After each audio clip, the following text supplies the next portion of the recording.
So let's discuss the relationship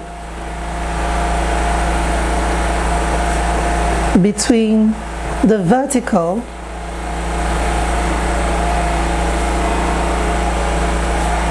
and horizontal components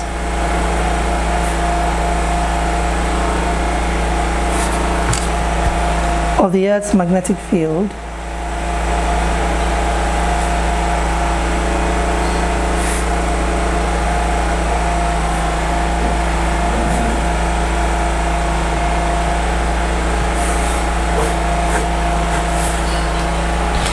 Now let's say this represents the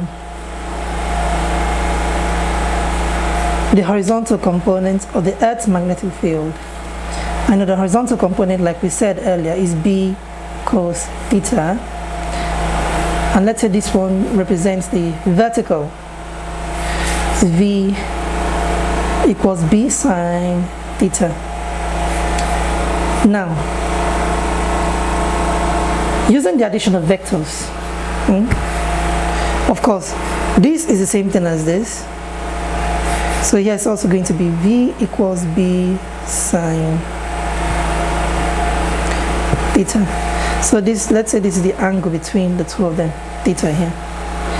So now using Pythagoras theorem, let's find the resultant. The resultant of this, of these two vectors, that's the horizontal component and the vertical component of the Earth's magnetic field, is given by R. So using Pythagoras theorem, we say R squared is equal to H squared plus V squared. Now what is H squared?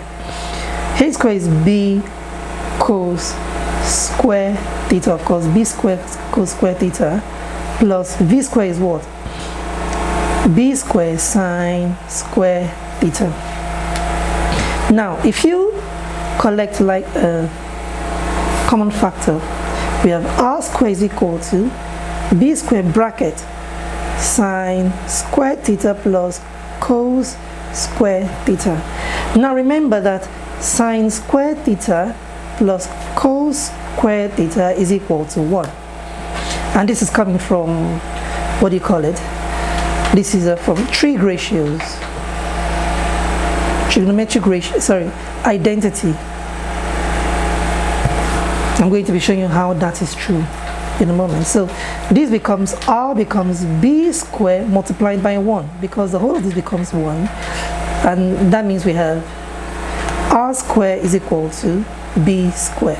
Now take the square away from each other. We now know that the resultant of the Earth's magnetic field becomes B. So this is entirely measured by, so the resultant of the Earth's horizontal component and the Earth's, the resultant of the horizontal component of the Earth's magnetic field and that of the vertical component of the Earth's magnetic field is just given by B, which is the flux density, the magnetic flux density.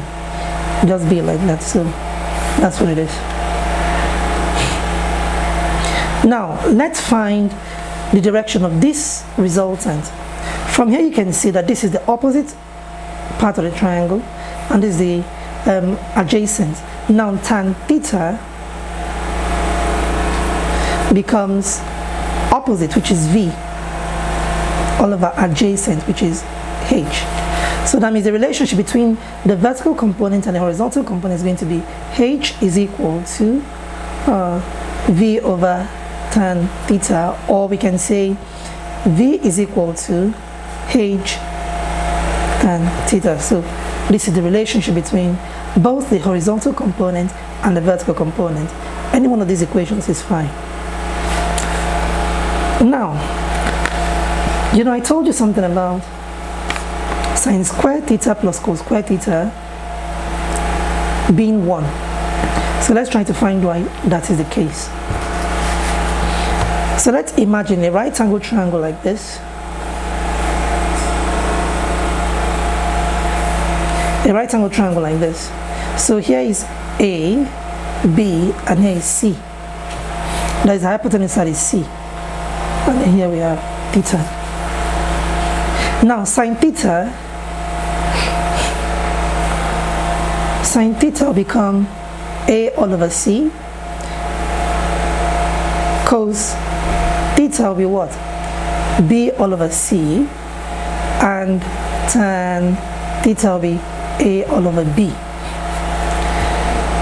Now, from Pythagoras theorem, we know that C squared is equal to A squared plus B squared. This is from Pythagoras.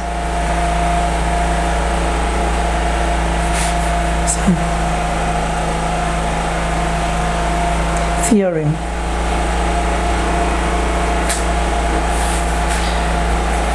That is, the square of the hypotenuse side is equal to the sum of the square of the opposite and adjacent sides. So now, if we have sine squared theta is going to be what? A squared all over C squared, and then cos squared theta will be B squared over C squared. You understand? So if we have sine squared theta plus cos squared theta, that's going to become A squared all over C squared plus B squared all over C squared. Now, what is the LCM? We have C squared is the LCM. If you divide this and multiply by this, we have A squared plus, of course, do the same thing here, we have B squared. Now, from Pythagoras theorem, you can see that A squared plus B squared is equal to C squared. So if we add these ones up together, we have C squared all over C squared, and then if you divide them, you get 1. That's your answer. So this is how we know that sine squared theta plus cos squared theta is equal to 1. Proved.